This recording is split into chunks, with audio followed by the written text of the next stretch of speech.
Assalamualaikum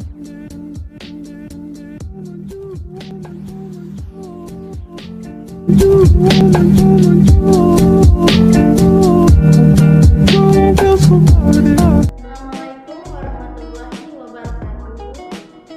Perkenalkan, nama saya Nurul Kamila dari Prodi S1 Kebidanan tingkat 2 semester 3 Universitas Muhammadiyah Kudus. Di sini saya akan menjelaskan SAP atau Satuan Acara Penyuluhan dengan judul Penilaian Hasil Pemeriksaan Semen dan Lembaran Kurva Temperatur Basal. Adapun materi yang akan saya sampaikan mencakup tentang pengertian semen, tujuan semen, penilaian semen, semen secara mikroskopis, dan definisi kurva temperatur basal. Oke, di sini pertama saya akan menjelaskan tentang pengertian analisa semen. Analisa semen dasar merupakan pemeriksaan laboratorium secara mikroskopis dan mikroskopis terhadap sampel semen setelah abstinensia 2-7 hari. Analisis semen merupakan hal terpenting dalam pemeriksaan masalah infertilitas pada pria. Pemeriksaan analisis semen memberikan informasi penting mengenai kualitas dan kuantitas sperma. Sampel semen akan dianalisis secara mikroskopis dan mikroskopis. Parameter mikroskopis analisis semen meliputi likuifaksi, viskositas, warna, bau, volume, dan pH. Pemeriksaan mikroskopis analisis semen meliputi agregasi, aglutinasi, motilitas, vitalitas, konsentrasi, morfologis sperma, dan sel non-sperma. Itulah pengertian analisis semen. Selanjutnya saya akan menjelaskan tujuan analisa semen. Tujuan analisa semen adalah untuk mengetahui tingkat fertilitas pria, diagnosis infertil, terapi atau evaluasi terapi, pengembangan pelayanan inseminasi buatan maupun penilaian. Hasil analisis semen tidak dapat digunakan untuk memprediksi apakah seorang pria dapat menjadi ayah biologis atau tidak.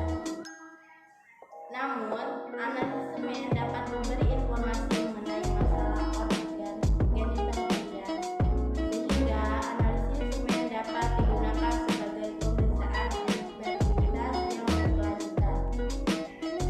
Hasil analisis semen dapat digunakan untuk mengkategorikan pemeriksaan semen menurut WHO tahun 2010 terbagi menjadi dua, yaitu secara mikroskopis dan secara mikroskopis. Ke dalam beberapa kelompok dengan kemungkinan menghasilkan kehamilan yang berbeda dalam waktu tertentu.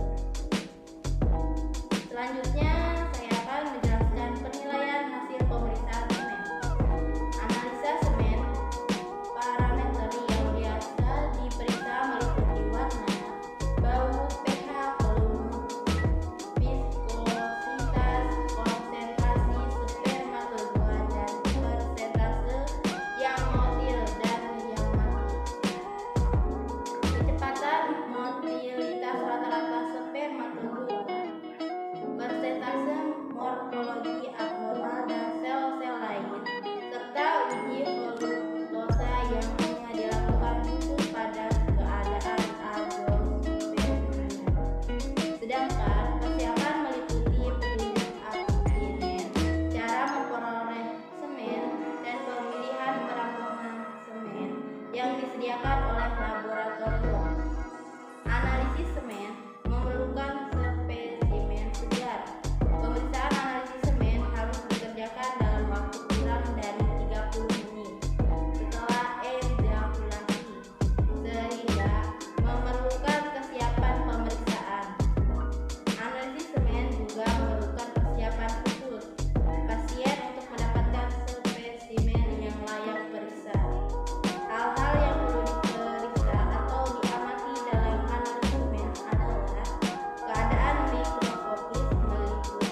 merah biasanya oleh karena tercemar sel eritrosit atau hemospermia. Yang kedua, volume. Cairan semen yang ditampung diukur dengan gelas ukur dan dikatakan normospermi bila volumenya normal yaitu 2 sampai 60 ml dengan jumlah rata-rata 2 sampai 3,5 ml. Aspermi bisa bila tidak keluar sperma pada waktu ejakulasi. Hiperspermi bila volume lebih dari 6 ml. Hipospermi bila volumenya kurang dari 1 ml. Ini mungkin disebabkan karena yang pertama, tercecer pada waktu memasukkan semen ke dalam botol. Yang kedua, keadaan patologi antara lain penyumbatan kedua ductus ejaculatorium dan kelainan kongenital misalnya agenesis vesicula singularis. Hipospermi biasa diikuti oleh konsentrasi spermatozoa yang rentan dan hiper. Dapat disebabkan yang pertama abstinensi yang lama, yang kedua produksi kelenjar aksessoris yang berlebihan. Secara kasar, volume terdiri dari sekret kelenjar bulboretral 3%, sekret kelenjar prostat 20%, spermatozoa dengan cairan epididymis 7%, dan sisanya yang merupakan bagian besar dari vesica seminalis 70%. Mengenai cara pengeluarannya, pada waktu terjadi ejakulasi mula-mula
pada saat